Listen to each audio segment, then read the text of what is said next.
देखिए, नैतिक पार्टी के कार्यक्रमों के बारे में बताने के पहले मैं ये ज़रूरी समझता हूँ कि नैतिक पार्टी क्या है, इसको जान लो। और ये बड़ा स्पष्ट रूप से बताना चाहता हूँ कि देश में तमाम राजनीतिक पार्टियाँ हैं, लेकिन किसी भी राजनीतिक पार्टी का वह दृष्टिकोण नहीं है जो नैतिक पार्टी का है। नैतिक पार्टी का मतलब है कि नीति के साथ राजनीति, और नीति क्या है वो भी बड़ा बड़ा स्पष्ट है। हम लोग की नीति है संवैधानिक नैतिकता, और संवैधानिक नैतिकता की नीति पर ही हम लोग नैतिक पार्टी के सारे कार्यक्रम बनते रहते हैं।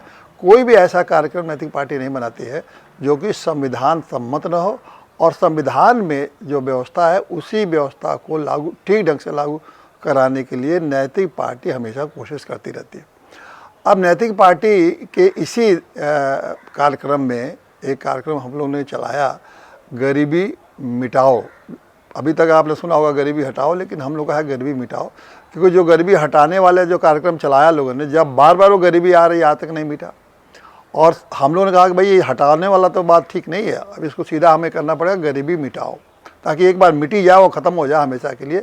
बार बार ये देश जब से आज़ाद हुआ तभी से मुद्दा बना हुआ। अब गरीबी मिटाओ का भी एक संवैधानिक आधार है।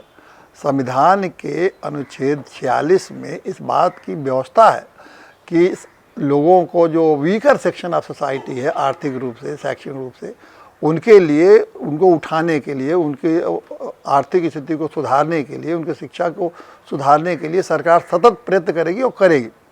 अब आप इतने दिनों आप देख लिए कि 75 साल हो गया और आज तक हमारे देश में गरीबी की क्या हालत है।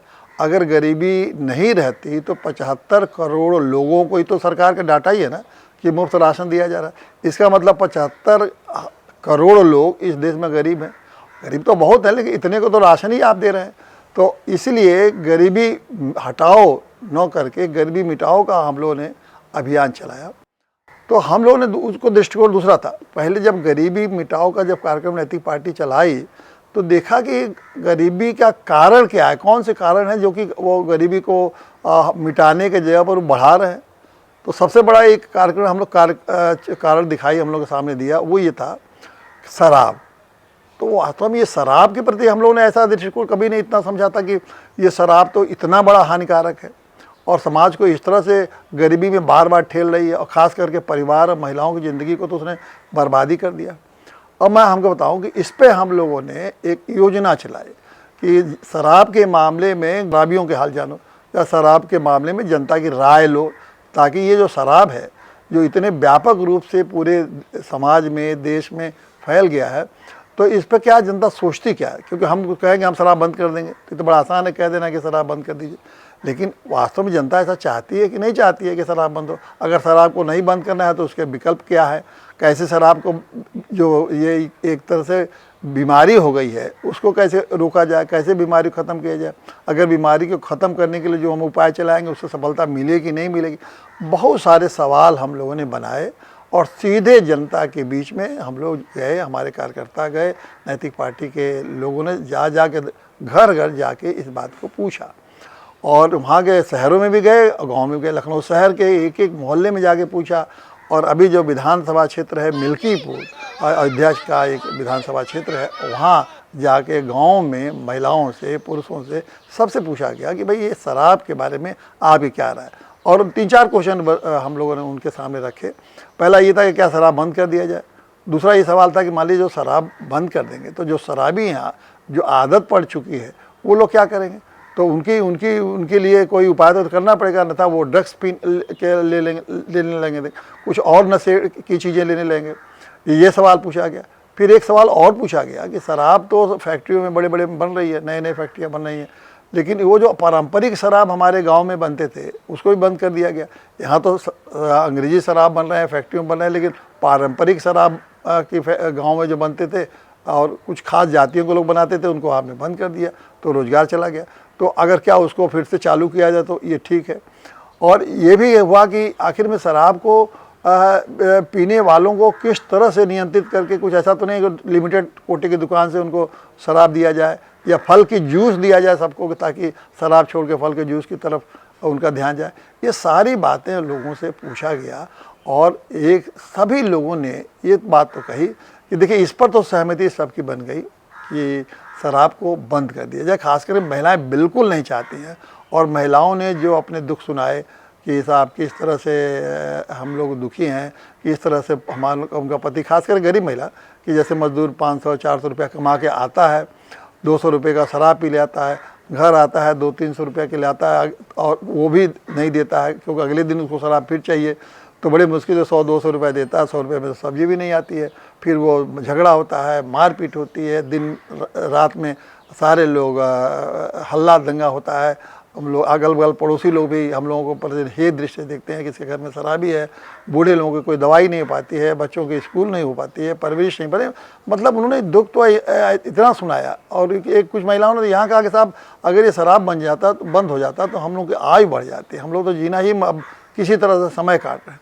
तो ये सारी बातों जब सामने आई तो हम लोगों ने सोचा कि इस बात को तो बड़ी गंभीर स्थिति है शराब की, तो ये शराब की गंभीरता से ये आ गया हम लोगों के सामने, और पूरा बड़ा व्यापक जनता के बीच में हम लोग गए, और ये ऑलरेडी तमाम यूट्यूब चैनलों पर ये हम लोगों ने डाला भी कि देखिए शराब के बारे में जनता, नैतिक पार्टी के यूट्यूब का चैनल है उस पर जाके डाला भी गया कि जाके देखिए जनता क्या कह रही है। जनता तो इस तरह कह रही है, लेकिन अब सरकार का क्या दृष्टिकोण है।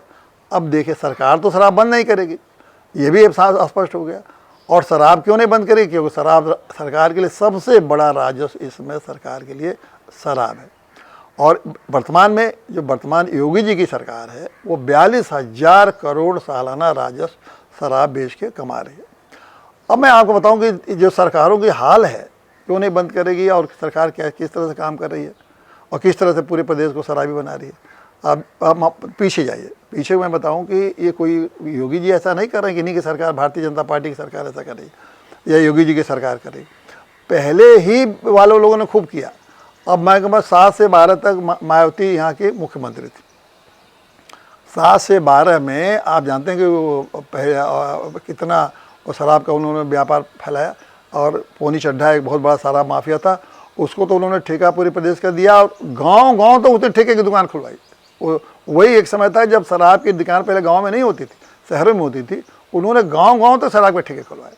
और मायावती ने शराब का जो धंधा था उसको पहुंचा दिया 20,000-21,000 करोड़ लगभग डाटा है, 20-21 हज़ार तक पहुंचा दिया कि इतने राजस्व साल भर में उनका शराब बेचने से इतना मिला।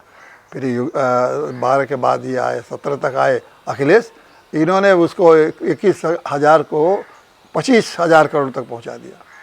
और ये 2 काल है, देखिए 7 से लेके और 17 तक 10 साल का, इसमें शराब में खूब माफियाओं का राज ही शराबी माफियाओं का जमाना है, उसी में खूब पनपे वही आए शराब के माफिया, पूरे प्रदेश में शराब के माफियाओं का जो बोलबाला हो गया।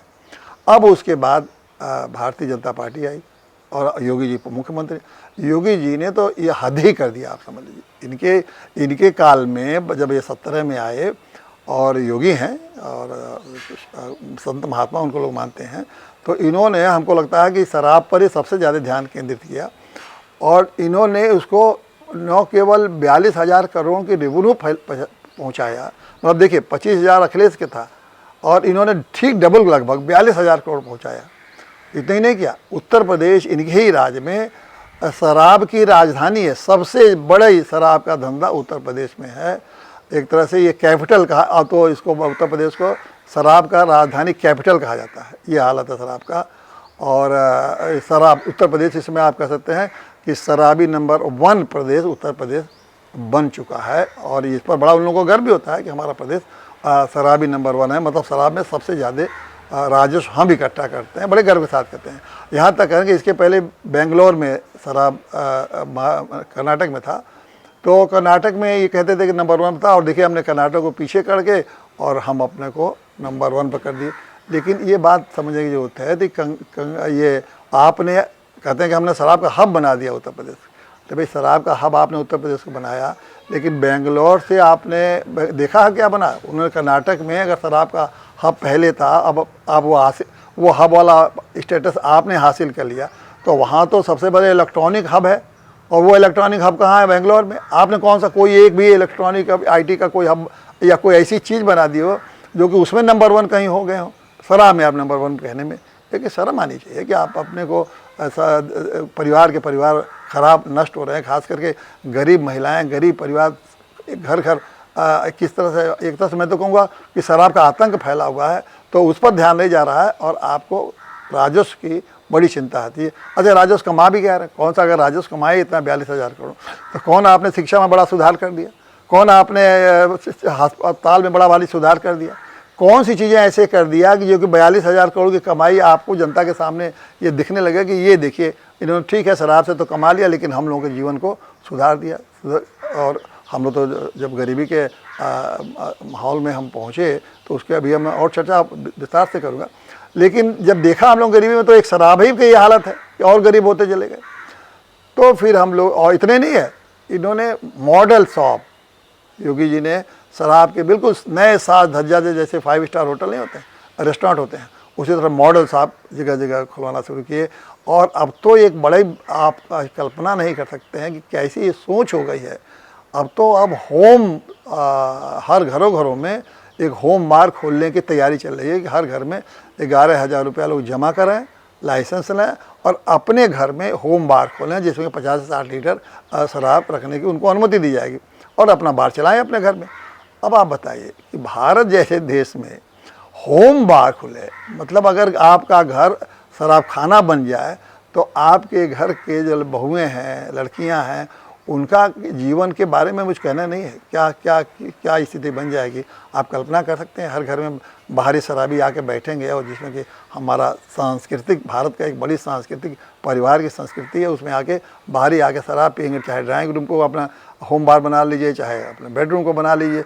ये है ये योगी जी के राज में। और भी आगे मैं बताऊँगा, योगी जी के राज में यहाँ 110 डिस्टिलरियाँ पहुँच गई हैं। 110 डिस्टिलरी यहाँ खुल गई है। सबसे ज़्यादा डिस्टिलरी भी उत्तर प्रदेश में शराब बनाने के कारखाने, और देसी शराब का तो दुकानें हो गई हैं और ठेके 29,000। और सबसे बड़ी ये भी एक बहुत आश्चर्यजनक बात है कि योगी जी के ही राज में पहली बार महिलाओं को शराब का ठेका दिया गया। 8,000 महिलाएं शराब का ठेका चलाती हैं। ये उत्तर प्रदेश में योगी राज में किस तरह से इस प्रदेश को शराबियों का प्रदेश बना दिया गया है, ये हम लोगों को तो बड़ा विचलित कर दिया। नैतिक पार्टी को तो जो संवैधानिक नैतिकता पर भरोसा करती है कि जो संवैधानिक नैतिकता है वो हम लोग लागू कराएंगे, और संविधान में ही कहा गया है कि उसका अनुच्छेद 47 में कि शराब को, नशे को बंद किया जाए, इसमें संविधान की बात कर रहे हैं। और उस प्रदेश में योगी जी के राज में शराब का ये सारी हदें पार करके शराब लोगों को पिलाया जा रहा है। तो हम तो निश्चित रूप से भाई हम तो लक्ष्य ही है संवैधानिक नैतिकता की पार्टी कि इसका हम पुरजोर विरोध करें। पूरा प्रदेश शराबी बन रहा है, परिवार के परिवार और गरीब महिलाओं का तो जीना मुश्किल हो गया है, एक एक पल उनका काटना मुश्किल हो गया है। और जिस तरह से महिलाएं रो रो के अपनी बात कर रही हैं, ये उनको हम बताएंगे और उस पर उनका लेंगे कि भाई अगर समर्थन जनता करती है तो निश्चित रूप से हम लोग शराब को इस प्रदेश से, अगर जनता पूरी तरह से समर्थन करती है तो शराब को निश्चित रूप से इस प्रदेश में बंद कराएंगे।